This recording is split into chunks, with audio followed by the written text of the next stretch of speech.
HowExpert! Top 10 fun facts and reviews about the Whole30.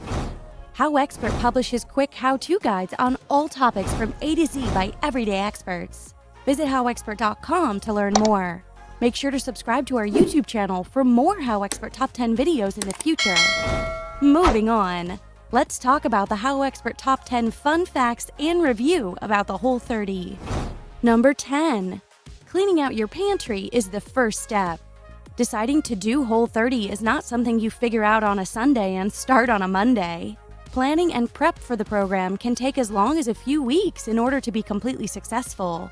There are a lot of things you need to do within your kitchen and your grocery habits before starting. It's best to clean out your pantry as soon as you decide you're going to do the program.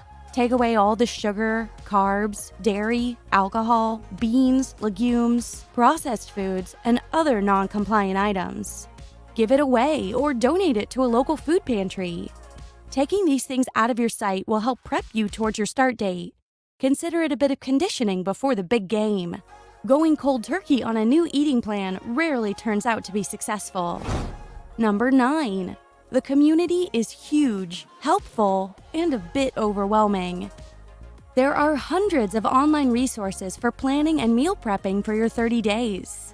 There are communities on Facebook dedicated to the Whole30, meals, compliancy, and support.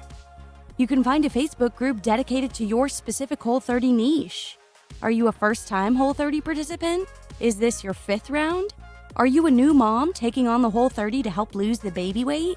Are you a bodybuilder looking to develop a Whole30 meal plan for endurance and strength? There is a group out there for everyone.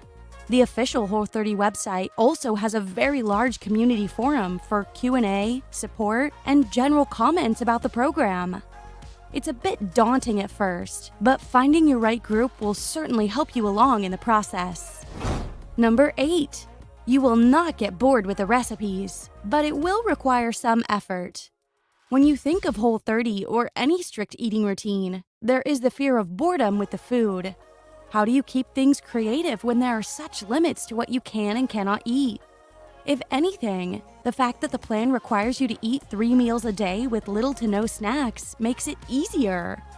Eliminating snacks is removing one less item you need to plan for and one less thing you need to add to your grocery list. There are plenty of cookbooks and online recipe sources that have a large variety of recipes. You can find everything from comfort food alternatives to your favorite ethnic cuisine. It's out there. You just need to find the time to research and be sure the listed ingredients are, in fact, Whole30 compliant. Pinterest is a great resource for Whole30 recipes, but be extra careful when reading the ingredients. Some recipes may fall into the Whole30 filter or search requirements, but are not compliant. If you break compliancy, you must start over at day 1. Number 7. It's a lot of tough love among participants, support groups, and yourself. The support is there for you. The Whole30 community genuinely want you to succeed. But the goal here isn't just to change for the next 30 days. Everyone has their personal reasons as to why they are participating in Whole30, and most of those reasons expand beyond a month of changes.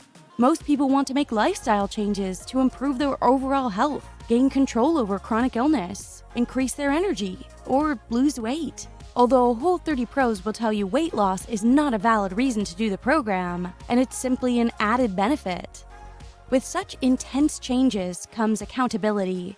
First, you should be comfortable with reaching out to those in the community when you're having a rough time or need some encouragement. Second, the community is also there to make sure you're doing it right. You can post a photo of a sample meal on a Facebook group page and get responses as to if you're eating enough, eating too much, or eating the right ingredients. Third, your support group, and most importantly yourself, should not be afraid to hold you accountable and tell you if you slipped. It's viewed that starting over isn't as much a punishment as it is a reminder that this is a lifestyle change. It doesn't feel great to have to start over, knowing you may slip again. This is something you must have a good grasp on before choosing to start the program. Number 6. Meal planning is incredibly important. Again, there are online resources that will provide you meal plans that are already created, shopping lists, calendars, and plenty of other tools you need to succeed. Planning out your meals at least 1 week ahead of time will be the very best way to succeed in the program. Another common idea among the program is that the 3 meals a day are not seen as breakfast, lunch, and dinner. Instead, they are simply 3 meals. It takes a lot of weight off of breakfast, which is often characterized by eggs or muffins, pancakes, and waffles. Instead, it allows you to be more versatile and not feel like you have your hands tied with eating eggs every morning of the week because other items are not allowed, ever. Knowing the meals you are going to have day to day makes it easier for you to plan the rest of your life. Prepping those meals ahead of time will also take away the pain of, what am I going to eat for lunch today? Number 5, it will affect your social life. The community that you find online, or maybe even locally, can be your rock for the 30 days and beyond. This group of people will be incredibly supportive and helpful. It's important to have them because some other people in your life might be a little too reluctant to understand your choice to do the program. Some people might wonder why you need to eliminate corn and beans. They seem like healthy food. Why can't you have snacks? Healthy snacks seem like a legitimate part of a healthy diet. They will have a lot of questions, and you will have the answers. One of the hardest parts might be navigating around special events, like holidays. Maintaining a Whole30 eating plan can be difficult at birthday parties, barbecues, family gatherings, and happy hours. Planning social events becomes another crucial element to your decision. Trying to pick a month that doesn't have a holiday or other important events would be a wise choice. If something does come up, it's important to have alternatives in mind. In these cases, there are some snacks, like sugar-free meat sticks, fruits, and vegetables, that are compliant and encouraged to keep handy when you cannot stay on track. Number 4, Whole30 meals contain a lot of meat, and it's not the most vegetarian, vegan-friendly program. While there are blogs and other resources out there claiming that you can do the Whole30 while maintaining a vegetarian or vegan diet, it strongly differs from the foundation of the program. There would be a lot more science and research involved in making sure you're creating meals that are Whole30 compliant if you want to do the program meat-free. Each meal consists of 1 fistful of protein, usually consisting of a non-processed meat. There are a few alternatives like eggs that you could do instead of meat, but that would be redundant to eat that many eggs. With that much meat and protein intake comes a lot of benefits that align with the program. Still, it's incredibly important to talk to your doctor prior to starting such an extreme eating plan to be sure that the meat intake would not negatively affect any current medical conditions. Number 3, sweets are out, not even ones made with compliant ingredients. This is a big adjustment for a lot of people. Some diets allow sweets and desserts if they're made with healthy ingredients like coconut oil, maple syrup, gluten-free flour, etc. However, snacking on anything to fix a sweet craving is against the rules of the Whole30. Even if you find a dessert that is made with completely compliant ingredients, it should not be included in your meal plan. However, when you are not doing a round, completing a 30-day challenge, there is more wiggle room for baking those gluten-free, sugar-free brownies from time to time.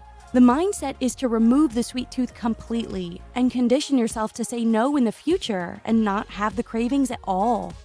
Number 2, you will feel discouraged, tired, unsuccessful, and frustrated. There is something empowering about making the decision to take on such a huge challenge like Whole30. You build yourself up, do the research, mark the date on the calendar, and prepare yourself for a life-changing experience. You even share it with your friends and family, join new Facebook groups, and become fully prepared to start day 1. Day 1 comes and it goes and is still usually very empowering. There is excitement about the meals and trying new things. After a few days, that excitement fades. The program is mentally and physically very challenging. It might make you question if the program is right for you. Eventually, the physical setbacks also start to happen. If you were eating a lot of the non-compliant items prior to starting Whole30, dairy, sugar, flour, etc., your body will not like that you just stopped. You might get headaches and feel extremely fatigued. Some may call it cleansing or a detox, but regardless, it doesn't feel great. The goal of the program is supposed to make you feel better and increase your energy. Patience plays an incredible part of this process. If you hang in there, those feelings will go away. It might take a few days, weeks, or even rounds, depending on your prior eating habits. Number 1. Whole30 will change your body. After getting over the frustration and being uncomfortable with the new eating habits, things may start to change. While completing the program, your body will eventually start to like these changes and that you're making them, and start working for you. One of the biggest changes is being comfortable with not feeling full after every meal and less bloating at night. Eventually, things just start to feel lighter.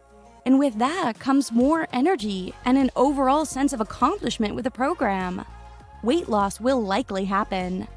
The program is designed to feed the muscles in your body, which will eventually start to burn the fat.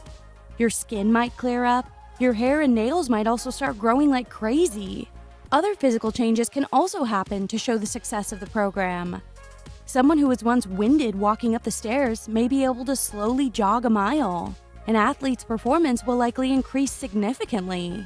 Everybody's body is different, but it's almost guaranteed that if you stick to the program, you will see a positive change in some capacity. If you liked our videos, be sure to click like and subscribe for more HowExpert Top 10 videos on all topics from A to Z in the future. Also, let us know what other topics you want us to do a HowExpert Top 10 video in the future in the comments below. Thank you, have an amazing day, and take care. HowExpert publishes quick how-to guides on all topics from A to Z by everyday experts. Visit HowExpert.com to learn more.